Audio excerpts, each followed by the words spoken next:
এটা নতুন ভিডিঅ'লৈ আপোনালোক সকলোকে স্বাগতম জনাইছোঁ। আজি মই লৈ আহিছোঁ এটা নতুন ভিডিঅ' 34 সাইজৰ ব্লাউজৰ কাটিং ভিডিঅ'। আজি মই ডবল কটৰী ব্লাউজ নাকাটো, অকলে কটৰী ব্লাউজ কাটিং কৰিম, তাকে আজি ভিডিঅ'টোত দেখুৱাম। আপোনালোকে শেষলৈ ভিডিঅ'টো চাই যাব। আৰু যদি কিবা বুজি নাপায় কমেণ্ট বক্সত মোক জনাব, মই অতি সহজকৈ বুজাবলৈ চেষ্টা কৰিম। আহক এতিয়া ভিডিঅ'টো আৰম্ভ কৰোঁ। মই 1 মিটাৰ লাইনিং লৈ লৈছোঁ। ইয়াত মই কাটৰী ব্লাউজৰ কাটিং কৰিম। এতিয়া মই প্ৰথমতে দীঘল লৈ ল'ম। দীঘলটো ল'ম মই 14। মই পিছফালৰ খণ্ডটো প্ৰথমতে কাটিং কৰিম। 14 লৈ ল'ম মই দীঘল।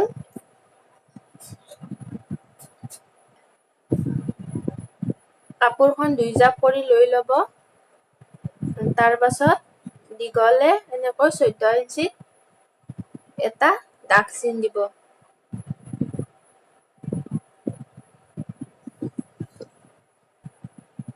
আৰু এইফালেও এনেকৈ সমানকৈ 14 ইঞ্চি চিন এটা দি ল'ব। আৰু এইটো চিন আৰু এইটো চিন মিলাই দিব। আৰু মই কান্ধৰ জোখ লৈ ল'ম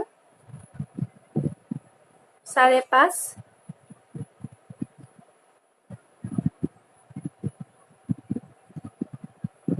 এয়া 5.5ত এটা চিন দি ল'লো। আৰু গলৰ বহল ল'ম 2 ইঞ্চ।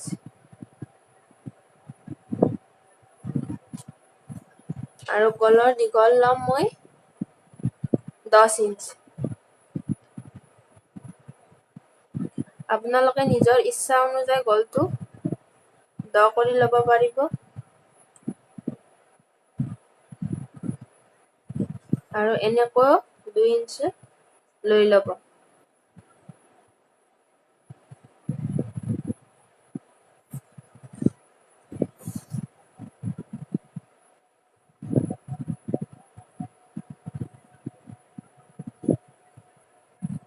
এইটো চিন আৰু এইটো চিন মিলাই দিব।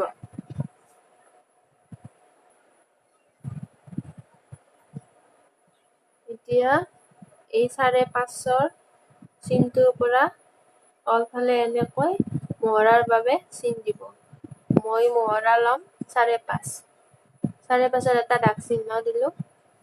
আৰু ইয়াতো এটা 5.5ত দাগ চিন দিম।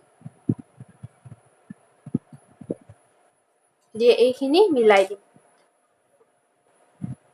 এতিয়া ব্লাউজৰ 34 হ'লে 4 ভাগৰ হ'ব 8.5। ইয়াত মই প্ৰথমতে 8.5ৰ এটা চিন দি ল'ম। এইটো 8.5। আৰু এইখিনি মই চিলাইৰ কাৰণে 10 ইঞ্চ। 10 ইঞ্চৰ এটা চিন দি ল'ম। এইখিনি চিলাইৰ কাৰণে আৰু এইখিনি আমাৰ ব্লাউজৰ মেইন জোখ। এতিয়া এইখিনি এনেকৈ এটা চিন দি দিম।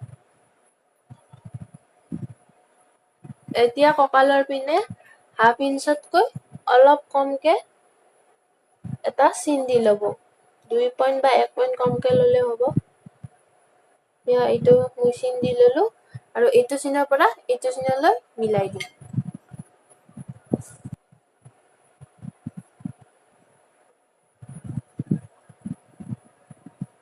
আৰু এতিয়া মই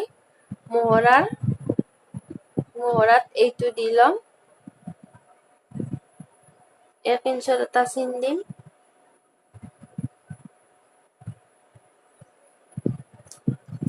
আৰু ইয়াৰ পৰা এনেকৈ 3 ল'ম। আৰু ইয়াতে এনেকৈ বেকাকৈ মিলাই দিম।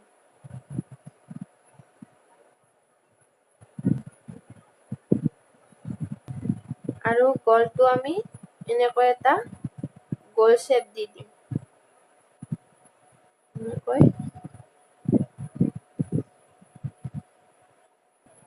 এতিয়া কান্ধৰ ওপৰৰ ফালে যোনফালে আমাৰ গল থাকিব সেইফালে আমি 1/2 ইঞ্চতকৈ 2 পইণ্ট কমকৈ লৈ এটা বেকাকৈ চিন দি ল'ম।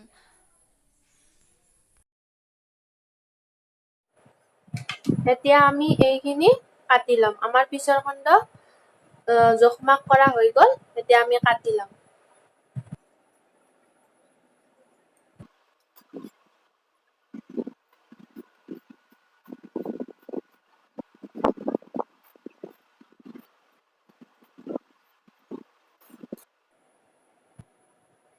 এতিয়া মই আগফালৰ কাটিং কৰিম। আগফালে 1/2 ইঞ্চ মই বঢ়াই ল'ম। এয়া চিনটো আগতে দি ল'ম। 1/2 ইঞ্চত এটা চিন দিলো আৰু দীঘলটো ল'ম 15। আগতে মই পিছফালটোত লৈছিলো 14, কিন্তু কাটিং আগৰ ফালে অলপ বেছিকৈ কটা যায়, সেইবাবে ইয়াত 1 ইঞ্চি বঢ়াই ল'ব লাগিব। ইয়াতে মই 15ত এটা চিন দি ল'ম। 15 ইঞ্চত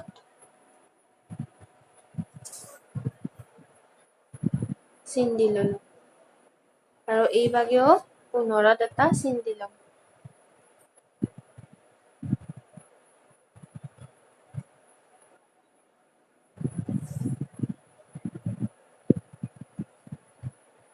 এতিয়া এইখিনি চিন মিলাই ল'ম।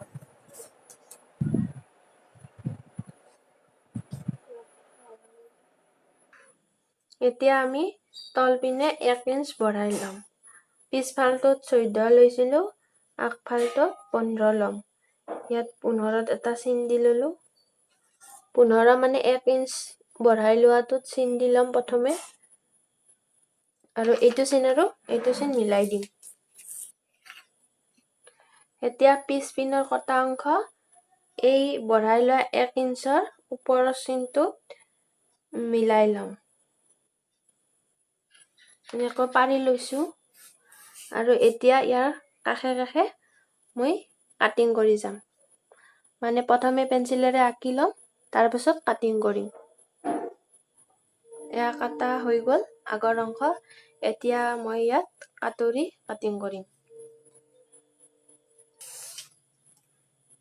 এতিয়া মই আগফালৰ গলটো কাটিং কৰিম।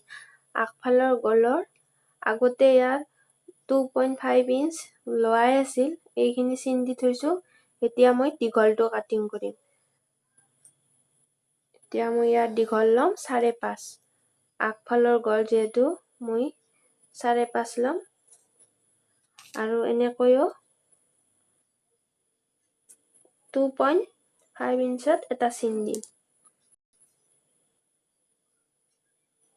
আৰু গলটো এতিয়া মই এটা ৰাউণ্ড শ্বেপ দি দিম। মই ভিডিঅ'টোত বেছিকে বাহিৰা কথা কোৱা নাই, মাত্ৰ জোখমাখখিনিৰ কথা কৈছো। তাতে যদি কোনোবাই কিবা বুজি নাপায় মোক কমেণ্ট বক্সত জনাব।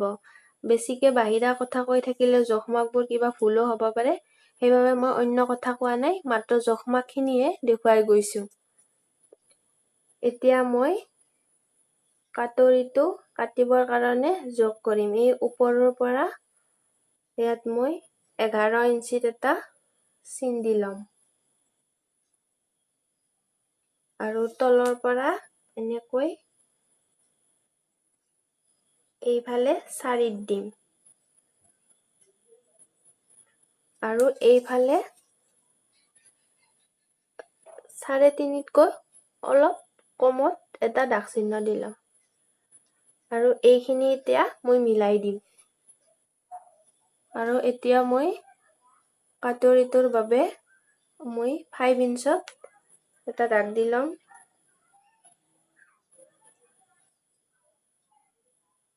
5 ইঞ্চত এটা দিলো আৰু আমাৰ মেইন ব্লাউজৰ জোখ আছিল 8.5। এতিয়া 8.5তো এটা চিন দি ল'ম। এইখিনি হ'ল আমাৰ ফিটিঙৰ জোখ আৰু এইখিনি চিলাইৰ কাৰণে লোৱা। এতিয়া 5.5ৰ পৰা মই ওপৰৰ ফালে ½ ইঞ্চ ওপৰলৈ উঠাই দিম আৰু গলৰ ফালে আগফালটোত ½ ইঞ্চতকৈ অলপ কম, এইখিনি মান মই ডাউন কৰি দিম।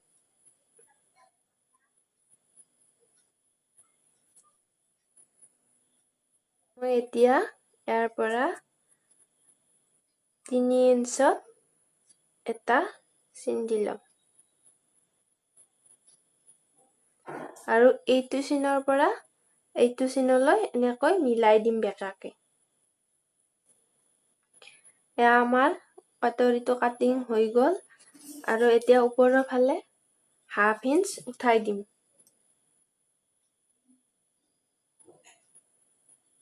হাফ ইঞ্চৰ এটা চিন দি ললো আৰু এনেকৈ 4 ইঞ্চত এটা চিন দিম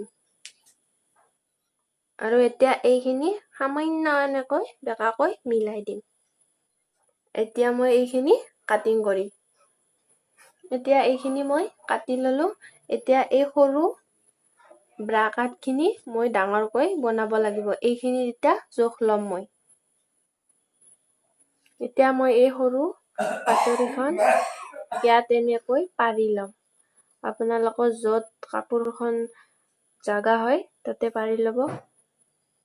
এতিয়া এইভাগে ল'ব লাগিব 1.5 ইঞ্চ। 1.5 ইঞ্চত চিন দি ল'ম আৰু এইটো চাইডত ল'ব লাগিব 1 ইঞ্চ। 1 ইঞ্চৰ এটা চিন দি ললো আৰু এই কটাৰীখনৰ চাৰিও চাইডেও মই চিন দি ল'ম। এতিয়া ওপৰৰ ফালে ল'ম, এইভাগে ল'ম হাফ ইঞ্চ। হাফ ইঞ্চৰ এটা চিন দি ললো আৰু এইপিনেও হাফ ইঞ্চ ল'ম। হাফ ইঞ্চৰ এটা চিন দিলো আৰু তলৰ পিনে 1.5 ইঞ্চত এটা চিন দি ল'ম।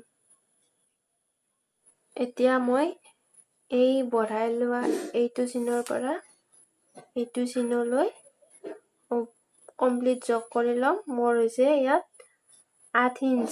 8 ইঞ্চৰ মাজত এটা চিন দি ল'ম মিডিলত। এটা ইয়াত হ'ব 4। এই 4ৰ পৰা ইয়াত 1.5 ইঞ্চ ল'ব লাগিব। 1.5 ইঞ্চ লৈ ললো। এতিয়া এইটো চিনৰ পৰা এইটো চিনলৈ, এইটো চিনৰ পৰা এইটো চিনলৈ বেকাকৈ মিলাই দিব লাগিব। এতিয়া পুৰণি কটাৰীখনৰ এই গলটোৰ ফালে বঢ়াব নালাগে।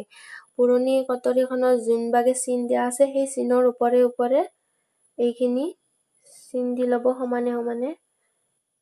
গলটো বঢ়াব নালাগে। ওপৰৰ ফালে কিন্তু বঢ়াব লাগিব। এয়া ওপৰৰ ফালে মই হাফ ইঞ্চৰ এটা চিন দি থৈছোৱে। এনেকৈ হাফ ইঞ্চ আনি লাহে লাহে 1 ইঞ্চলৈ বঢ়াই নিব লাগিব। এয়া মই লাহে লাহে বঢ়াই আনি 1 ইঞ্চত লক কৰি দিলো আৰু এইফালেও হাফ ইঞ্চৰ পৰা 1.5 ইঞ্চলৈ বেকাকৈ মিলাই দিব লাগিব। 1.5 ইঞ্চত দিয়া দাগটো লৈ এইফালৰ 1.5 ইঞ্চত দাগটোৰ পৰা আৰু 1 ইঞ্চৰ পৰা এইটো বেকাকৈ দুটা মিলাই দিব লাগিব। এনেকৈ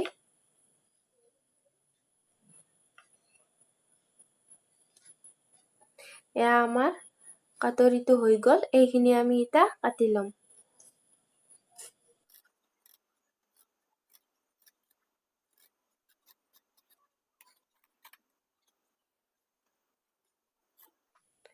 এয়া কটাৰী কাটিং হৈ গ'ল। এতিয়া আমি হাতৰ বাবে লাইনিংখিনি কাটি ল'ম। এয়া মই হাতৰ বাবে লাইনিংখন 4 জাপ কৰি লৈ লৈছো। এতিয়া আমি ইয়াত হাতৰ জোখ কৰিম। মই হাতৰ দীঘল ল'ম 7।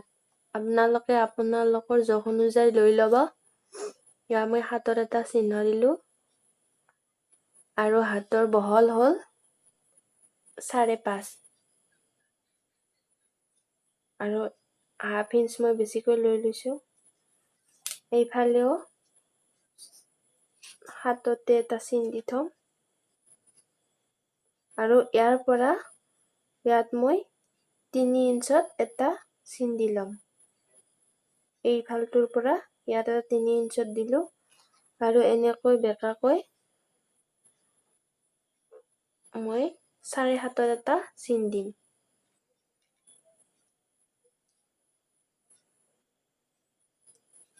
আৰু এইখিনি মোৰ অলপ ওপৰত হ'ল আৰু একবাৰ জোখ কৰি ল'ম। 7.5 ল'লে মোৰ 3.5 ইঞ্চত জোখটো হ'ব। ইয়াতে দি ল'ম চিনটো।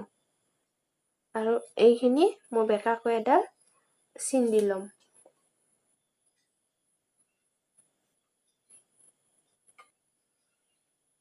আৰু এতিয়া ইয়াত মই 1/2 ইঞ্চত এটা চিন দি ল'ম। আৰু এনেকৈ 7.5 হ'লে 7.5ৰ আধা আধা কৰি ল'ম। এয়া 7.5ৰ আধা কৰিবলৈ এনেকৈ যোগ কৰি ল'ম। 3.5তকৈ অলপ বেছি হৈছে, ইয়াতে মই এটা চিন দি ল'ম। আৰু ইয়াৰ পৰা এই 1/2 ইঞ্চটো এনেকৈ মই বেকাকৈ মিলাই দিম। এই 7.5ত মই 1.5 ইঞ্চ যোগ কৰি দিম চিলাইৰ বাবে। আৰু এইখিনি বেকাকৈ মিলাই দিম। এতিয়া এইখিনি মই কাটিং কৰি দিম আৰু এইভাগে 1/2 ইঞ্চ বঢ়াই ল'ম চিলাইৰ কাৰণে।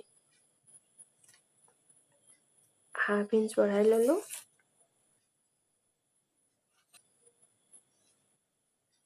এয়া আমাৰ হাতৰ জোখ হৈ গ'ল। এইখিনি এতিয়া মই কাটি দিম। আমাৰ হাতখনৰ জোখ হৈ গ'ল। এতিয়া গোটেইকেইটা পাৰ্ট মই দেখাই আছোঁ। আমাৰ গোটেই 34 ব্লাউজটোৰ কাটিঙৰ অংশসমূহ। এয়া পাছফালটো, এয়া হাতখন, এয়া কাটৰি, এয়া গাৰ অংশটো আৰু এয়া কাটৰি তলৰ অংশ। এইখিনিয়ে আমাৰ। আৰু যদি আপোনালোকে ভিডিঅ'টো চাই কিবা বুজি পোৱা নাই বা কিবা অসুবিধা হৈছে বুজি পোৱাত, মোক কমেণ্ট বক্সত জনাব। মই অতি সহজকৈ বুজাবলৈ চেষ্টা কৰিছোঁ। তথাপিও কিবা বুজি নাপালে মোক কমেণ্ট বক্সত জনাব। আজিলৈ ভিডিঅ'টো ইমানতে। আকৌ এটা ভিডিঅ'ৰ সৈতে পুনৰ লগ পাম।